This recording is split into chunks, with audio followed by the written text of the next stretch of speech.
Welcome to Youth Matter, the podcast dedicated to encouraging and equipping youth and those who serve them. I'm Caleb Verdon, your host, and I'm thrilled to have you join us on this journey.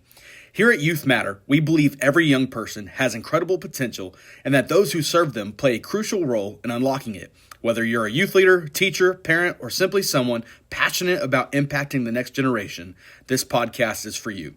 We're going to be diving into inspiring stories, expert insights, and practical tips to help you make a difference in the lives of the youth around you.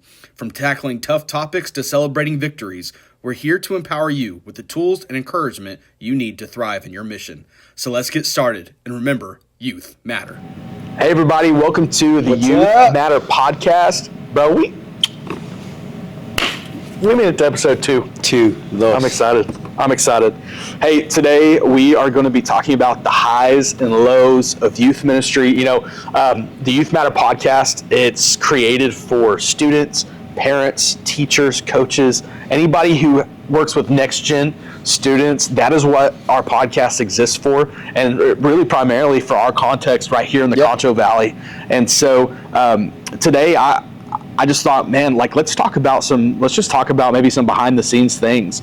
So if you're a student watching this and you're like, hey, I remember always thinking youth pastors had the coolest job in the world because they just got to bring pizza to kids. And then I got into youth ministry and I was like, that's not what this is. No. And so I'm going to give you kind of a behind the scene look today, if you will. And then maybe if you're a parent, teacher, whoever who works with next gen, maybe you can resonate with some of the stuff we're going to talk about today. But I thought, man, maybe today we just talk about some highs and lows, some things that we really, really enjoy, and then some things that are just really, really difficult that people might not know about. Yeah. You cool with that? Yeah. So I would say the number one thing, this is the biggest high. We're going to start with highs first. This is why we do this. Mm-hmm. Is whenever we see a student's life change. Yes. I think seeing students' lives change is like the most amazing thing in the world. And I would say just people in general. Like when it comes to ministry, if people's lives aren't changing around you, then something is happening inside of you in a wrong way. Yeah. You know what I mean? Like you're going to have to change some stuff because that's who we are. We're called to be this bearer of light. And I think whenever we see somebody give their life to Jesus through interacting with those as well, man, that just says something doesn't that just spark something inside of you, right? Yes, it does. It just gets me so pumped up. And so I love seeing students just give their life to Jesus and to see Jesus transform them. You know, we have, in our context here at the Mix, which is our youth ministry that we have, dude, we have students, first off, let's back up for a second. We saw 78 kids in 2024 give their life to Jesus. Wow. That's incredible awesome for us. And that's really only dating us back to August. Yeah. And so we saw just an incredible amount of students give their life to Jesus. And within that time, dude, we have students that will come up and they lead devotionals on Wednesday nights. And it's scary talking in front of teenagers. I'm an adult. And I don't like talking in front of teenagers. In front of I don't want that. But then you have a junior hire who comes up here and just starts preaching fire because God's changing something inside of them. Yeah. Man, I absolutely love it. Yeah, me too, man. Me too. Obviously there's nothing better than seeing students' lives change. But if there's a close second, I would say students walking into their calling. Yeah. You know, or discovering their calling, you know. Man, here at the Mix, we get to see students lead worship. Yeah. You know, students praying over other students, and that's nerve-wracking. You know, you can't do that if you're not anointed to do that. You know, you could, but you only could get so far. You know, but man, I would have to say students walking into their calling and discovering that and what it looks like for them. You know. And since you talked about last August, 78, we've also had 18 kids called into ministry. Yeah. And future missionaries, future pastors, future businessmen and women, you know. And it's awesome because Jesus said go and make disciples, and that means not just in the church. Yeah. You know, it's at school. It's at the supermarket. It's at your job or X, Y, or Z, whatever else it may be. But man, like these kids really believing, like, oh man, Jesus says that about me. Yeah. Man, let me go tell somebody else about that. And like, oh, well, I feel like Jesus wants me to pray for you, so let me do that. Yeah. Like it's slowly and surely, like these kids are like not allowing fear to rule their life anymore. Oh yeah. And like that's awesome. Dude, I remember getting saved at like the age of 12. Yeah. And like on my way home and being like, I'm going to get every person I come in contact with saved. Yeah. Like I just remember being on fire. We come back from camp and Jacob, we stopped at Chick-fil-A in Brownwood. And Caleb and I were eating our sandwiches, whatever. And this little 6th grade, his name is Jacob. He walks up. He's like, "Hey, can I pray for the guy that took our order? You remember that?" Yeah. And I looked at you. I was like, "Brother, go for it, bro." Get out of here. And so he got to pray for that employee at Chick-fil-A in Brownwood, and he's in 6th grade, and it's starting now. Yeah. Just think, like, man, like, what's it gonna be when he's in 12th grade or when he's 27 or man, it's awesome. Love it. I think a close second for me is getting to build the meaningful relationships that we get to build in youth ministry. Mm-hmm. I don't think that there's any other profession that allows you to get to fully give yourself emotionally as a mentor and to disciple somebody and really build these friendships with these kids. And it's just, to me, it's such a treasure to be able to do that. We're going to talk about kind of the flip side of that, because I think that can be a high and a low. Yes, it can. Because when you invest in somebody like that, like you're opening yourself up to get hurt. Mm-hmm. But it's just such an incredible thing, and I think it goes into seeing students have life change. I don't remember who said it. But I've heard Craig Rochelle say this tons of times, but they don't care about how much you know until they know about how much you care. Yeah. And so whenever you build relationship with a student, that's whenever they start opening their ears up. But like I know for me in my own personal story, when I was in youth, Kyle Hildman, who was my youth pastor at the time, he poured into me and he built a relationship with me. And I owe Kyle so much. And I'm gonna be honest, like I love Kyle to death still to this day, and always will.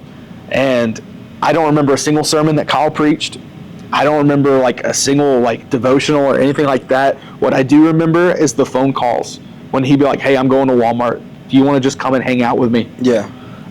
Hey, I've got to go change a tire. Do you want to come with me to change a tire? You want to come eat turkey tacos at the house on Tuesday? You want to come play Guitar Hero? Like, I remember those things. Yeah. And I just remember an adult being like, "Hey, I love you and I want to invest in you." Yeah. And man, like I would have to say, like for my, I guess, mentor, if you will, like you had Kyle, I would have to be Rudy. And Rudy, man, he's the type of dude that if you needed a shirt, he'd literally give it right off his back. Yeah. And he would do it joyfully, And man, he taught me so much. He taught me, one, how to be a godly man, and number two, like how to be a godly man in today's society, right? Yeah. But also, he taught me just like, man, how to change a tire. Yeah. I remember like him and his family they're still so awesome to this day, and Rudy would always barbecue some chicken. Woo! Some barbecue chicken, and hands down, bro, I still haven't had any barbecue chicken as good as Rudy's. But man, like I'm lucky to say like I still have that relationship to this day. Yeah. It's like I don't remember everything that Rudy's told me, but I remember how Rudy's made me feel. Yeah. He's made me feel seen. He's made me feel loved. And like my heart is to be able to reciprocate that and do that for them. Yeah. You know what I mean? Dude, and like I've been in it long enough now, since 2011, been doing youth ministry. I've been in it long enough now where I'm getting to see like you have some of those students that are getting married and they send you wedding invitations, or they ask you, they're like, "Hey, can you come and like do our wedding ceremony?" Wow. And like all those things happened because you said, hey, I'm going to build a relationship. Yeah. So I love it. Okay, let's talk about lows. We got a couple of lows for us. So this is the flip of the coin. Mm-hmm. We're talking about building relationships. I think the low that comes with that is the emotional investment, but also heartache that comes with that. I think sometimes students think that adults don't still feel the way that they feel, but like adults also really, really struggle with rejection. Yeah. You know, like I don't think that the feeling of rejection ever really goes away. No. I think you learn how to handle it better. But when you invest in somebody, you're opening yourself up to get hurt. And dude, I've had students who are just like, I don't like you for whatever reason, and they've said like, I don't want to be here. And it's easy to take that stuff personally. Yeah.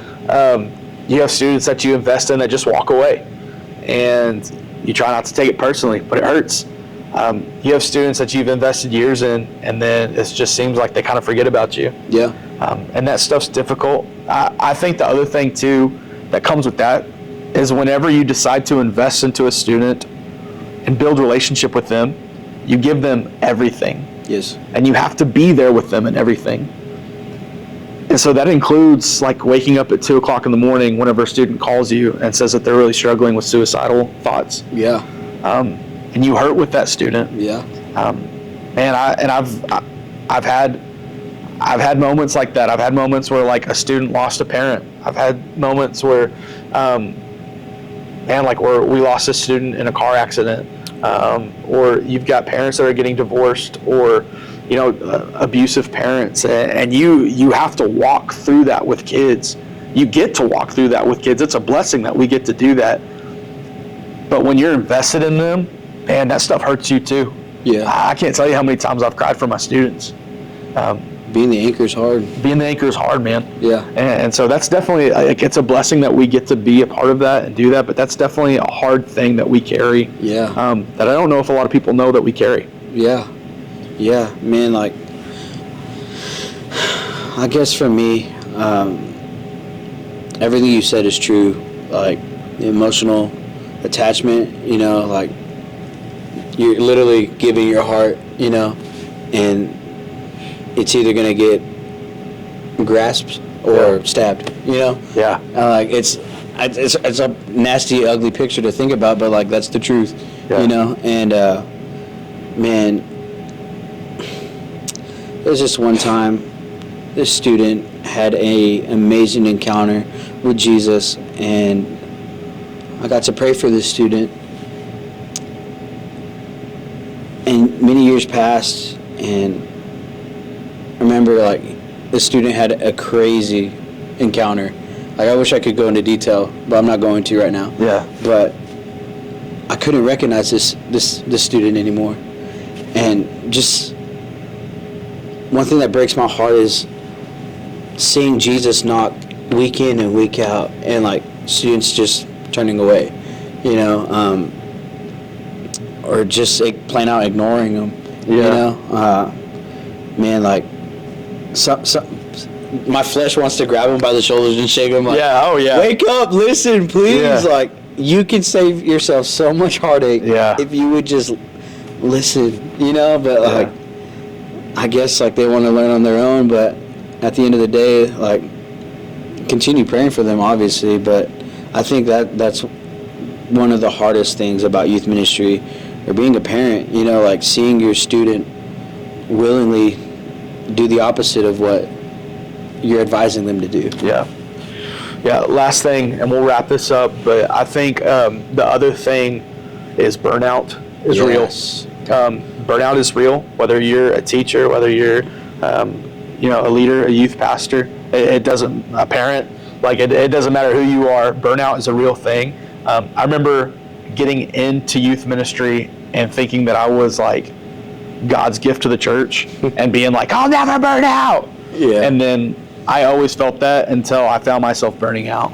Yeah. Like, I remember being a youth pastor, associate pastor. We had just had a kid. I was in school for my undergrad, and I was doing all this stuff. And I remember coming home just completely numb. and to the point where I was like, God, I don't want to do this anymore. You have nothing to give for your family either. Dude, yeah. Burnout affects every Literally, person. burnout. And burnout is like with youth ministry, just ministry in general. I don't think a lot of people get this, but like this is one of the only jobs where like you have to perform and preach. You create content. You spend all week to do 1 hour, and hoping that somebody catches it. And whether they catch it or not, you have to do the same thing for the next week, and it's got to be new. Yeah. And that gets hard after a while. And so burnout's a real thing.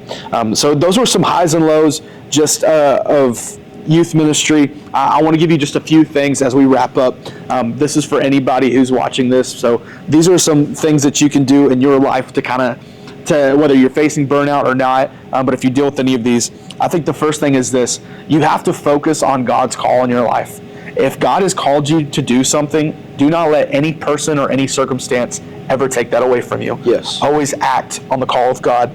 The second is celebrate the wins. We do this with the mix. So every Wednesday night when we get done with youth ministry, sometimes it's late at night, we have our leaders stick around, and the very first thing that we do is we celebrate the wins. Yeah. We talk about, hey, what did God do tonight? The third thing is lean on community. Man, for us, we have a great community here because we have some great leaders. We have great church staff. But I know not every youth pastor in the Concho Valley has that. And so I want to say, if you feel like you're out there on an island all by yourself, I genuinely want to say, come and let us be a part of your community. Yes, or come and join our community. Yeah. Man, we just, like, if you just need somebody to check in on you, man, we want to be that. Just because we get it. And so we want you to be a part of the community. And the last thing is this, and I think that this is the most important thing, and this is like a whole episode on itself, but you have to trust the long game. Yeah. I've seen it too often. I've been a part of the problem. A youth pastor starts, and then 18 months later, they're gone, and a new youth pastor comes in, and you were never sticking around long enough to see the seeds that God had planted begin to emerge. Yeah. And so please trust the long game. I know sometimes you do stuff and it's like, this is never going to take. I guarantee you, if you stay in water long enough, it's going to take. Say yes to the years, bro. Say yes to the years. Yeah. Well, hey, thank you so much for joining us for the our next generation podcast that we have, the Youth Matter podcast. Man, thank you for what you do. We love you so very much. And man, I'm looking forward to episode 3 already. I know, me too. Let's go. Love you guys. Thank you so much for joining us today on Youth Matter. We hope you're living encouraged, inspired, and equipped to impact the next generation in meaningful ways. If you enjoyed this episode, don't forget to subscribe, share, and leave us a review. It helps others find the encouragement that they need. You can also stay connected with us on social media to stay updated with the conversation. Until next time, stay passionate, stay committed, and always remember, Youth Matter.